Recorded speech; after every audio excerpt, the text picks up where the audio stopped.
Welcome back to today's Explainer. Today we're diving into something really special. We're breaking down a timeless, honestly beautiful fable to figure out exactly why birds and whales separate. On the surface, yeah, it's a story about two animals. But as we unpack the source material today, you'll see it's actually this incredibly profound look at human connection, the limits of compromise, and ultimately the sheer courage it takes to let go of someone you love. So I want you to think about this question for a second. What really happens when two vastly different creatures completely fall for each other, but their fundamental day-to-day worlds are just entirely incompatible? This fable is a brilliant metaphor for setting boundaries and honoring who we truly are. It forces us to ask the tough stuff. Can love really conquer absolutely everything? Or are there limits? Specifically, can it conquer the very environment we need to survive? Let's find out. All right, starting off with section 1, an unlikely summer romance. What's super fascinating right off the bat is how opposites attract, right? They were initially drawn to the exact things that made them so completely different. The bird was just mesmerized by the whale's beautiful smile and the way she gracefully moved through the water, which is an element he could literally never master. And on the flip side, the whale was totally captivated by the bird's bright white feathers. She loved watching him soar through a sky that she could never even hope to reach. Basically, they fell in love with each other's unique fundamental nature.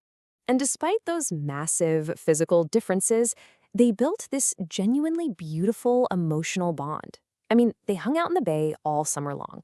They bonded over the quirky things they shared, like eating ridiculous amounts of tiny fish, and they'd spend hours talking about the moon, the stars, the ships passing by.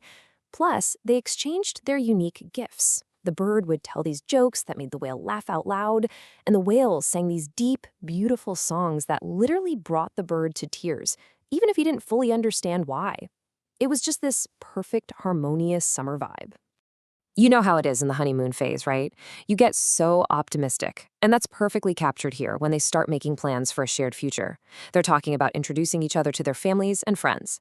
But they are completely 100% ignoring the physical realities of where they live.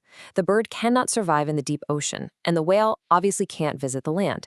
But love has this funny way of making the totally impossible feel, well, entirely achievable at first. Which brings us to section 2, the changing of seasons. Because, as we all know, summer doesn't last forever.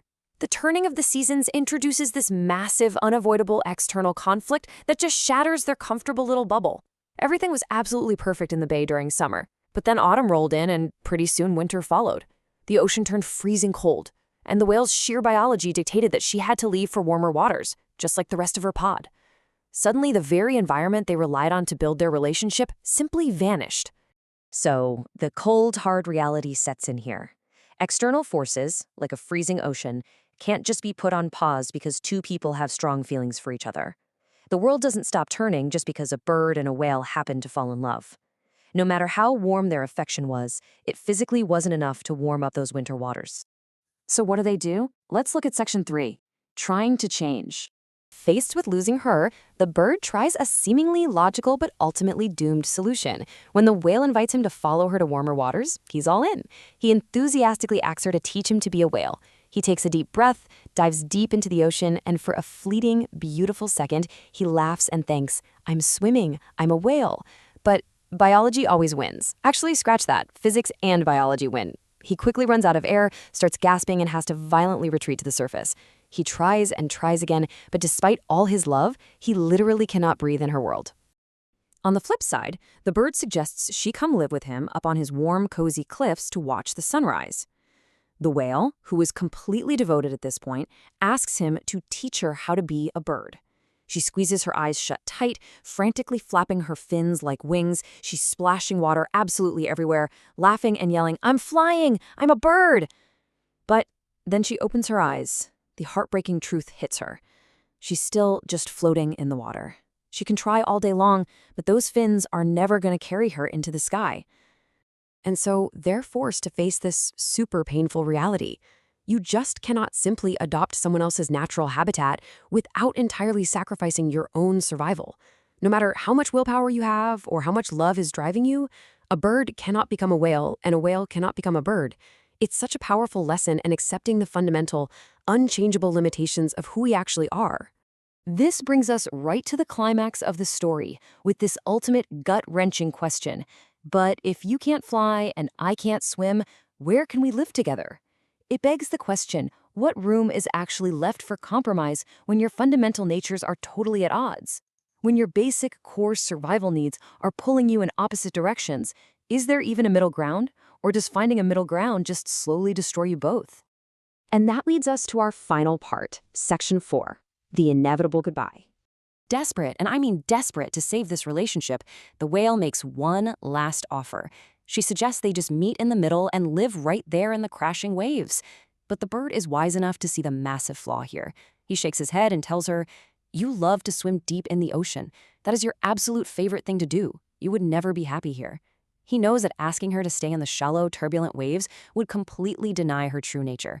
It wouldn't be a life. It would be a half-life. A compromise that just slowly chips away at her joy. The whale hears this and immediately realizes he is spot on. She sighs and echoes the exact same sentiment right back to him. She knows his favorite thing in the world is to soar high into the sky.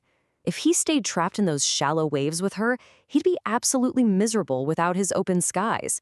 That middle ground they tried to carve out, yeah, it would actually just be a prison for both of them. And this right here, this is the absolute core takeaway of this entire explainer. Because the bird and whale loved each other so much, they said goodbye. Think about that for a second.